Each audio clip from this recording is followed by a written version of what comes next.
Welcome back to my channel. আমি মৌমিতা আবার নিয়ে চলে এসেছি একদম সাধারণ একটা রেসিপি নিয়ে। সেটা হচ্ছে মাছের মাথা দিয়ে মুগের ডাল। ব্যাপারটা হচ্ছে আজকে বানাবো নিমন্ত্রণ বাড়িতে যে গন্ধটা আর স্বাদটা পাওয়া যায় সেটা অনেক সময় বাড়িতে হয় না। সেটা কেন হয়, কিভাবে হয় সেটাও আমি দেখাবো। আজকে আমিষ মাছের মাথা দিয়ে ডাল দেখাচ্ছি, এরপরে নিরামিষ দেখাবো, মানে পেঁয়াজ রসুন ছাড়া। তো শুরু করছি ভিডিওটা।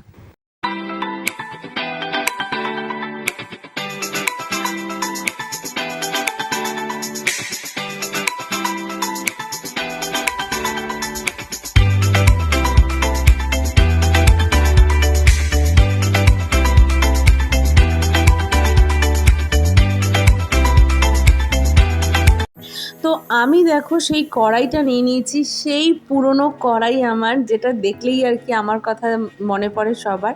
এটা দিয়ে ভিডিও স্টার্ট করেছিলাম, তো দেখতে দেখতে এখন অনেক ভিউয়ার্সও আমার হয়ে গেছে, অনেক সাবস্ক্রাইবারও হয়ে গেছে। তো যাই হোক, এই কড়াইটার মধ্যেই আমি মুগ ডাল নিয়ে নিয়েছি। এটাকে আমি শুকনো অবস্থাতেই, মানে তেল ছাড়া একটুখানি ভালো করে শুকনো খোলায় ভাজা যাকে বলে সেরকমভাবেই আমি একটু নেড়ে নেব, কিন্তু মনে রাখতে হবে যাতে পুড়ে না যায়। আর এটার আমাকে এই খুন্তিটাকে মানে চালিয়ে যেতে হবে যাতে নিচে লেগেও না যায়, পুড়েও না যায়, কালো যাতে না হয়ে যায়। আর এটার একটা অদ্ভুত সুন্দর গন্ধ যতক্ষণ না অবধি আমাদের নাকে আসে ততক্ষণ অবধি খুন্তিটা চালাতে থাকতে হবে, আর এটাকে হালকা একটু ভেজে নিতে হবে। তো আমি এখানে 2 কাপ মতো মুগ ডাল ইউজ করেছিলাম। বেশ একটু কালারটা হালকা মতো চেঞ্জ হয়ে গেলেই আর গন্ধটা নাকে আসতে শুরু করলে আমি এটা তুলে নেব আর গ্যাসটা অফ করে নেব।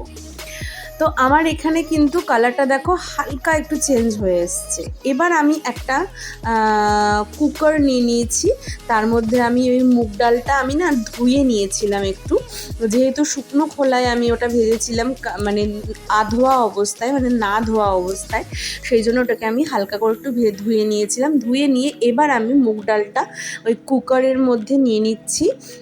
আর আমি এর মধ্যে ইউজ করব একটুখানি মুসুর ডাল।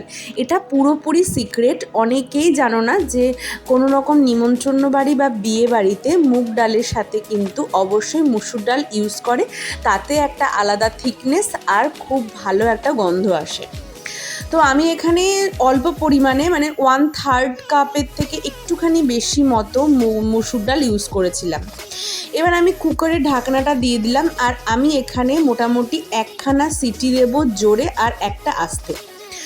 তো এখানে দেখো আমি আবার নিয়ে নিয়েছি হচ্ছে মাছের মাথা। এটা আমি ভেজেই দেখাচ্ছি, কারণ হচ্ছে সবাই তোমরা এর মধ্যে নুন হলুদ মাখিয়ে ভাজতে পারবে কম বেশি। তাহলে এখানে আমি মাথাটা ভাজা অবস্থাতে দেখাচ্ছি যে আমি এখানে 4টে মানে টুকরো করা মাছের মাথা, কাতলা মাছের মাথা ভেজে নিয়েছি। আবার আমি ওই কড়াইটা নিয়ে চলে এসেছি। কড়াইতে এবার দিয়ে দিচ্ছি আমি এখানে 1/2 কাপের থেকে একটুখানি কম মতো তেল, সর্ষের তেল দিলাম, এলাচ, দারচিনি, লবঙ্গ দুটো, অল্প পরিমাণে 2টো তেজপাতা দিয়ে হালকা একটুখানি সটে করে নেব যাতে আর কি গন্ধটা সুন্দর করে ওপরের দিকে চলে আসে। এইবার আমি এর মধ্যে কাঁচা লঙ্কা চিড়ে চিড়ে দিয়ে দিলাম, মাঝখান দিয়ে আমি চিড়েই দিয়েছি কাঁচা লঙ্কাগুলো। এবার দিচ্ছি আমি কুচি করা ছোট্ট একটা পেঁয়াজগুলো আমি ভালো করে একটুখানি ভেজে নেব, খুব বেশি লাল লাল ভাজবো না। এর মধ্যে আমি দিয়ে দিলাম টমেটোটা আমি ফালি করেই দিয়েছি, মানে টমেটোটা আমি টুকরো করে দিয়েছি, টমেটো আমি পেস্ট করিনি। পেঁয়াজ আর টমেটো যাতে ভালো করে একটুখানি মজে যায় তার জন্য আমি দিলাম নুন, যাতে পেঁয়াজ থেকে জলটা ছাড়তে শুরু করে আর মজে যেতে সাহায্য করে, তার জন্য নুন দিলাম। আর টমেটোটাও যাতে খুব তাড়াতাড়ি আর কি ব্লেন্ড হয়ে যায় তার জন্য আমি এখানে নুন ইউজ করেছি, এটা একটা টিপস। তো এবার আমি এখানে 1 টিস্পুন মতো জিঞ্জার আর গার্লিক পেস্ট দিলাম। এবার আমি এটাকে খুব ভালো করে নেড়ে চেড়ে নেবো, মানে আদা রসুনের পেস্টের সাথে আমি জিরে গুঁড়ো আর এখানে দিচ্ছি হচ্ছে লঙ্কার গুঁড়ো, দিলাম ধনে গুঁড়ো, গরম মশলা। এবার এই কটা জিনিস দিয়ে আমি খুব ভালো করে কষিয়ে নেব। এগুলো একটু ভালো করে ভাজা ভাজা করে কষানো হয়ে গেলে তারপর আমি এর মধ্যে দিচ্ছি হচ্ছে হলুদ গুঁড়ো। হলুদ গুঁড়োটা আমি স্কিপ করে গেছিলাম সেই টাইমে, তাই জন্য আমি হলুদ গুঁড়োটা এখন অ্যাড করে দিলাম। হলুদ গুঁড়ো দিয়েও আমি মশলাটাকে ভালো করে কষিয়ে নেব। এইবার আমি ওই যে মাথাগুলো ভেজে রেখেছিলাম, কাতলা মাছের মাথাগুলো, সেই ভাজা মাথাগুলো এই মশলার মধ্যে আমি অ্যাড করে দিলাম। এবার এই মাথাটার সাথে মশলাগুলো দিয়ে ভালো করে কষিয়ে নেব। মনে রাখতে হবে গ্যাসের ফ্লেমটা যেন খুব বেশি হাইতে না থাকে, তাহলে মশলাগুলো পুড়ে যাওয়ার চান্সেস থাকবে আর এই সুন্দর গন্ধটা কিন্তু একদম চলে যাবে। মোটামুটি একটু কষিয়ে নেওয়ার পরেই আমি যে ডালটা আমার সেদ্ধ করা ছিল সেই ডালটা আমি এর মধ্যে দিয়ে দিলাম।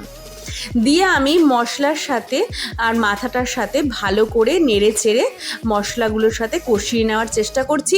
এখন আমি এর মধ্যে একটুও জল অ্যাড করব না, আমি একটু পরে এর মধ্যে একটু জল অ্যাড করব। তো এরপর আমি এখানে টেস্ট ব্যালেন্সের জন্য একটু চিনি দিয়ে দিলাম। চিনিটা আমি একটুখানি বেশি পরিমাণে দিয়েছি। এবার আমি এর মধ্যে জল অ্যাড করলাম। তোমরা তোমাদের স্বাদ অনুসারে চিনি দিতে পারো।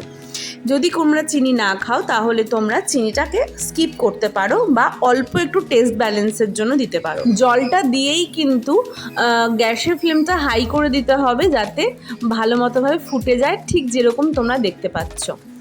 ডাল আমার কিন্তু প্রায় একদমই হয়ে গেছে। তো এবার একটু গরম মশলা ছড়িয়ে দিতে পারো তোমরা। আমি যেহেতু আগে দিয়েছি তাই আমি ছড়াইনি। এবার আমি গরম গরম ভাতের সাথে এটা সার্ভ করে নিচ্ছি। আমার তো ভীষণ প্রিয় মাছের মাথা দিয়ে ডাল, ভীষণ ভালো লাগে। তোমরাও বাড়িতে ট্রাই করো। কার কার আমার মতো মাছের মাথা দিয়ে ভাত খেতে ভালো লাগে সেটাও কিন্তু আমাকে জানিও। আবার দেখা হবে নতুন কোনো ভিডিওতে অনেক অনেক টিপস আর ট্রিক্সের সাথে।